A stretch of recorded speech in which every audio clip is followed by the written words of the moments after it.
Meus irmãos, a paz do Senhor. Para mim é um grande prazer estar aqui mais uma vez com os irmãos. A nossa finalidade aqui é compartilhar um pouco da palavra do Senhor nosso Deus, e estamos aqui nessa sequência expondo a carta de Judas. Chegamos aqui na parte B do versículo 3, onde Judas prossegue dizendo: tive por necessidade escrever-vos e exortar-vos a batalhar pela fé que uma vez foi dada aos santos.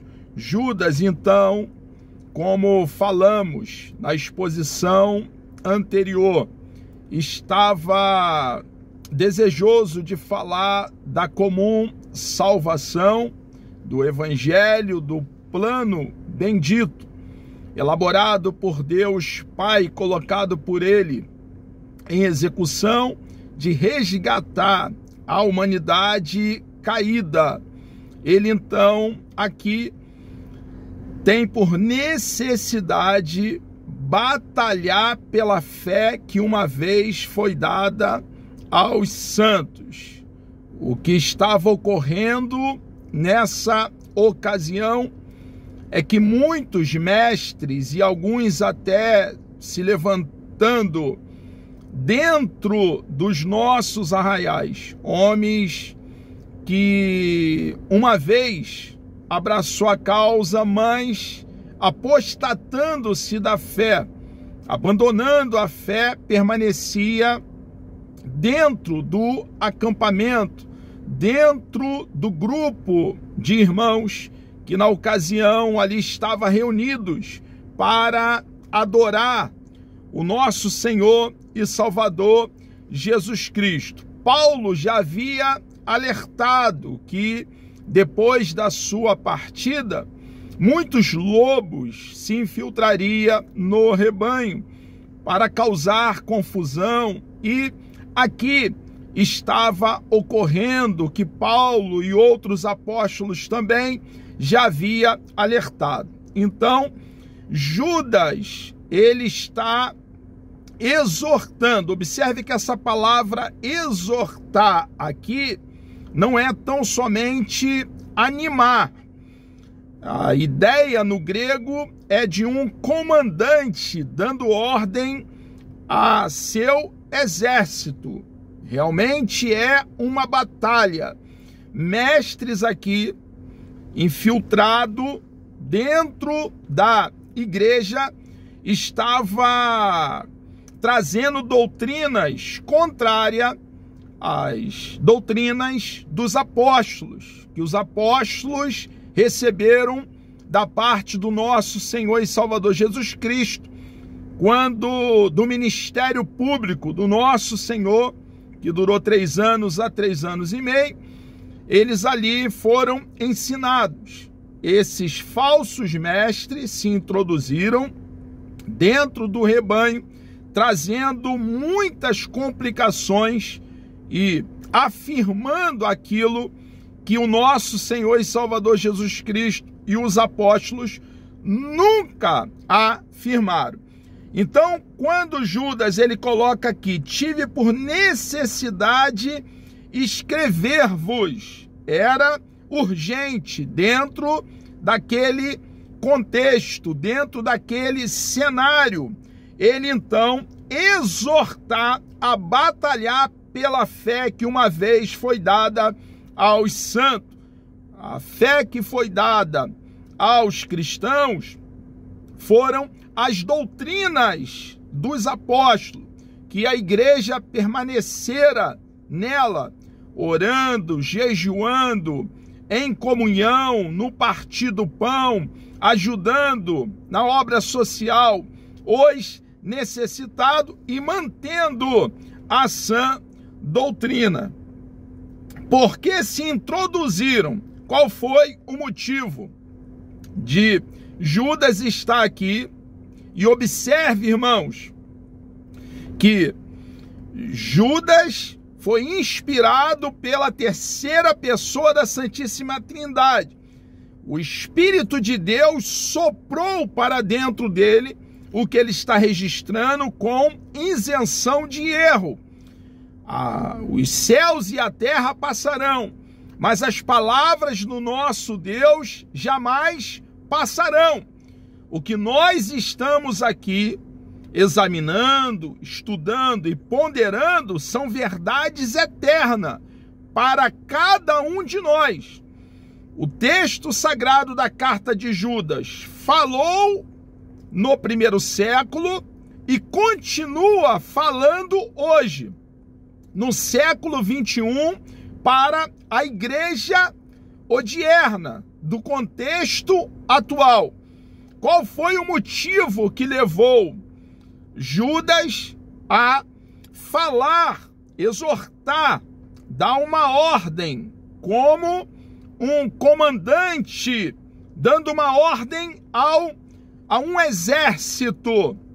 Foi que no meio deles se introduziram falsos mestres, falsos doutores, porque se introduziram alguns que já antes estava escrito para este mesmo juízo. É necessário que haja escândalo. Já fora previsto que ocorreria dessa forma. Escândalos, pessoas que saíram do nosso meio e em algum momento se perderam com ideias não bíblicas, não se submetendo à palavra do nosso Deus, às ordenanças estabelecidas pela palavra do nosso Deus, trazendo algumas falácias, verdades misturadas com mentira. E o rebanho nessa ocasião, e nós hoje, como igreja do nosso Senhor e Salvador Jesus Cristo, precisamos estar atentos. O cristão maduro tem uma postura bereana. Paulo estava ali em Bereia, pregando a palavra de Deus, e os bereanos consultavam no rolo sagrado, analisando com muita diligência, esmero e cuidado, para ver se o que o apóstolo Paulo estava falando tinha coadunação, coerência com as escrituras sagradas. Lucas, ao escrever o livro de Atos dos Apóstolos, ele que já havia escrito o evangelho que tem o seu nome, ele diz que os bereanos, por terem essa postura de analisar, avaliar o que o apóstolo Paulo estava falando, à luz do aferidor, do manual, que é o rolo sagrado das Sagradas Letras, Lucas diz que os bereanos foram mais nobres do que os de Tessalônica. Então, é uma postura de cristão maduro. Nós analisarmos tudo que ouvimos à luz da palavra do nosso Deus, a nossa bússola, regra de fé e prática. A palavra de Deus não é verdadeira, ela é a verdade, é o padrão absoluto. O rolo sagrado é que vai estabelecer o que é e o que não é verdadeiro. E aqui, irmãos, depois de uma análise, Judas, então, ele observa que alguns se haviam introduzido, homens ímpios que convertem em dissolução a graça de Deus. O que esses homens, falsos mestres, estavam ensinando? Que aquele que foi alcançado pela graça de Deus mediante a fé, pode sim viver uma vida desregrada, dissoluta, uma vida no pecado. O que a Bíblia nunca nos ensinou, o que Jesus, o nosso Senhor e Salvador, cabeça da igreja, Salvador do corpo, que é a sua própria igreja, nunca ensinou. o que os apóstolos nunca ensinaram. Nós que fomos alcançados pela graça de Deus mediante a fé, fomos alcançados para viver em novidade de vida. Acontece no novo nascimento, no ato da regeneração, uma ruptura com a nossa vida pregressa. Fomos arrancados das trevas para a luz do Evangelho. Deus mudou o nosso andar, o nosso caminhar, a nossa postura, a despeito de sermos pecadores. Se dissermos que não temos pecado, não há verdade em nós, a nossa postura é de aversão ao pecado, porque o pecado causa uma divisão entre nós e o nosso Deus, que é santo, e tudo o que queremos, irmãos, é desfrutar de comunhão, relacionamento, estar em sintonia com o nosso Deus. A graça de Deus, ao contrário de abolir a lei moral, as 10 palavras, o decálogo, estabelece a lei, que é boa e perfeita. Esses falsos mestres estavam ensinando que, uma vez alcançado pela graça de Deus, poderia viver uma vida dissoluta e uma vida desregrada. Então, Judas aqui está, depois de analisar os ensinamentos desses falsos mestres, está expondo as suas ideias equivocadas e não bíblicas. Homens ímpios que convertem de solução a graça de Deus e negam a Deus. Eles não se submetem à autoridade de Deus. Observe, irmãos, que toda autoridade vem de Deus. A autoridade dentro do lar, a autoridade eclesiástica, os nossos líderes, os nossos pastores, a autoridade no governo, na política, e estes falsos mestres estavam desprezando a autoridade de Deus, único dominador e Senhor nosso, Jesus Cristo. Eles então não se submetiam às doutrinas do nosso Senhor e Salvador Jesus Cristo, os ensinamentos apostólicos. E nós precisamos, irmãos, uma vez analisando, tomando tempo para ponderar sobre o que é ensinado, o que é falado, e observando que não há coerência com o nosso manual, o rolo sagrado, as sagradas letras, rechaçar, nos opor, ensinando a verdade, manejando bem a palavra do nosso Deus. Judas ainda prossegue no versículo 5.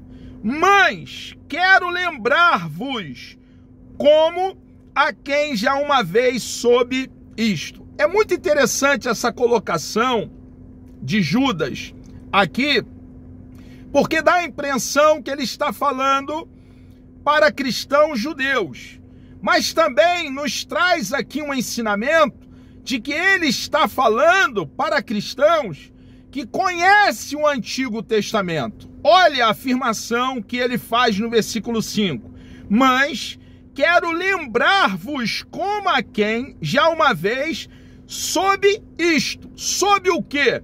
E ele prossegue, que havendo o Senhor salvo um povo, tirando da terra do Egito, destruiu depois os que não creram.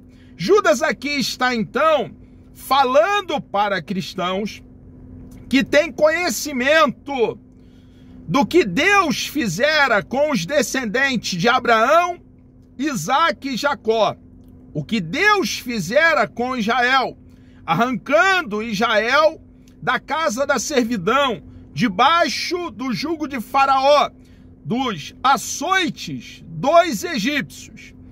Esses cristãos que a carta está sendo endereçada, tomava tempo para estudar os acontecimentos do Antigo Testamento.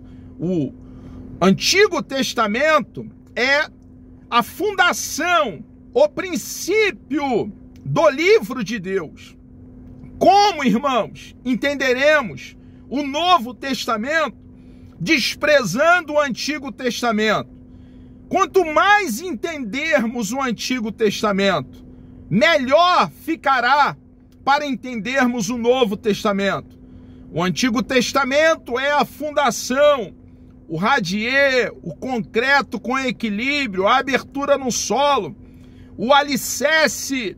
E o Novo Testamento é a continuação desse edifício que eu acabei de fazer a analogia.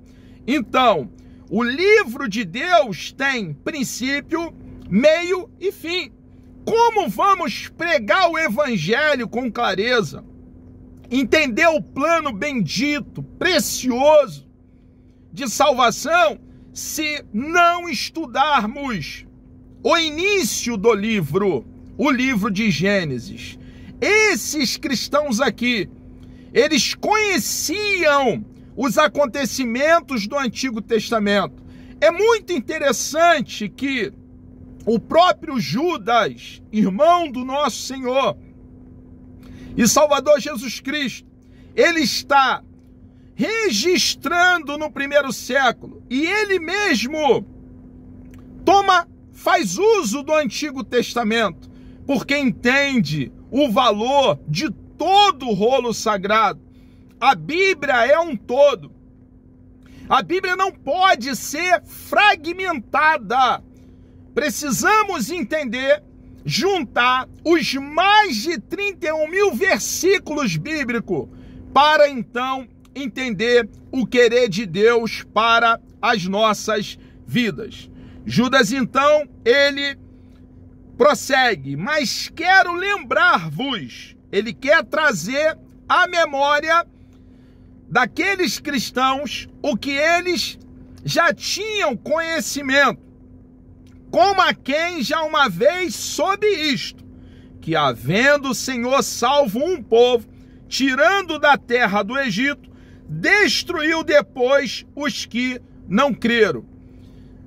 Em dado momento, 12 espias foram enviados à terra próspera e frutífera, a terra de Canaã, para espiá-la, a terra gorda e não magra, a terra que para carregar um cacho de uva precisa de 2 homens. Eles espiam a terra por 40 dias e depois retornam. 10 desses espias, exceto Josué e Calebe, trouxeram um relatório negativo para o povo de Israel. Fizeram o povo desmaiar na incredulidade. E o povo creram nos 10 espias. A despeito de Josué e Calebe animar o povo, trazer à memória do povo os grandes feitos de Deus, o povo abraçou a ideia, a visão míope, a visão tacanha dos 10 espias. E eles não creram em Deus. Eles duvidaram de Deus. Um Deus que eles viram os seus sinais, os seus prodígios, os grandes milagres que Deus fizera, arrancando eles com mão forte, braço estendido, juízos grandes de dentro do Egito. Então aqui Judas está trazendo a incredulidade da primeira geração do povo de Israel. Deus fizera uma promessa lá, derramando um juízo, que nenhum deles, de 20 anos para cima, exceto Josué e Calebe, entraria no repouso de Deus, na terra gorda e não magra, na terra que mana leite e mel.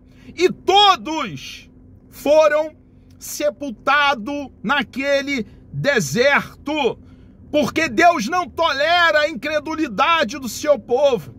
Deus nunca dera motivo para o seu povo duvidar dele.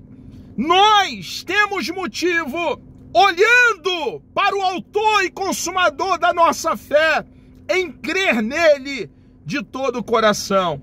Judas então traz aqui o exemplo do povo de Israel, que embora tenha sido resgatado por Deus, pela sua incredulidade, não adentraram a terra que Deus prometera a Abraão, a Isaque e a Jacó.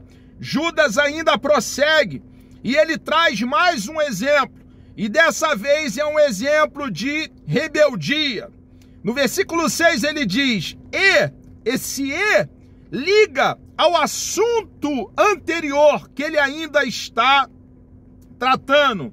E os anjos, ele aqui vai falar dos anjos que não guardaram o seu principado, o seu primeiro estado, e se rebelaram com Lúcifer. E o que aconteceu com esses anjos?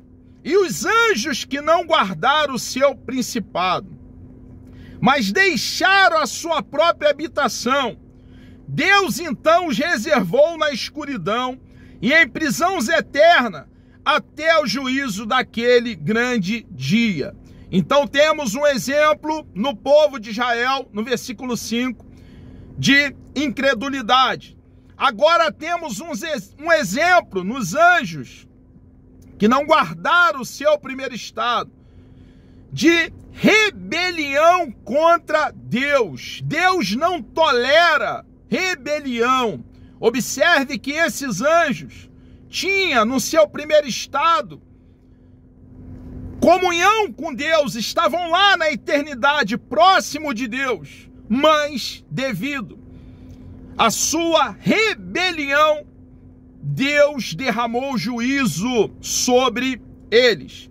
Judas prossegue ainda e vai trazer o exemplo de duas cidades e algumas cidades circunvizinhas. Exemplo de pessoas que vivem uma vida desregrada, dissoluta, imoral. E no versículo 7, Judas diz: assim como Sodoma e Gomorra e as cidades circunvizinhas, que havendo se corrompido como aqueles e ido após outra carne, foram postas, por exemplo, sofrendo a pena do fogo eterno. O que Judas está dizendo aqui para a igreja do primeiro século e para você e eu, igreja do século 21, que eles tiveram oportunidade, mas não se mantiveram. Israel não se manteve em Deus. Os anjos tiveram oportunidade, não se mantiveram em Deus.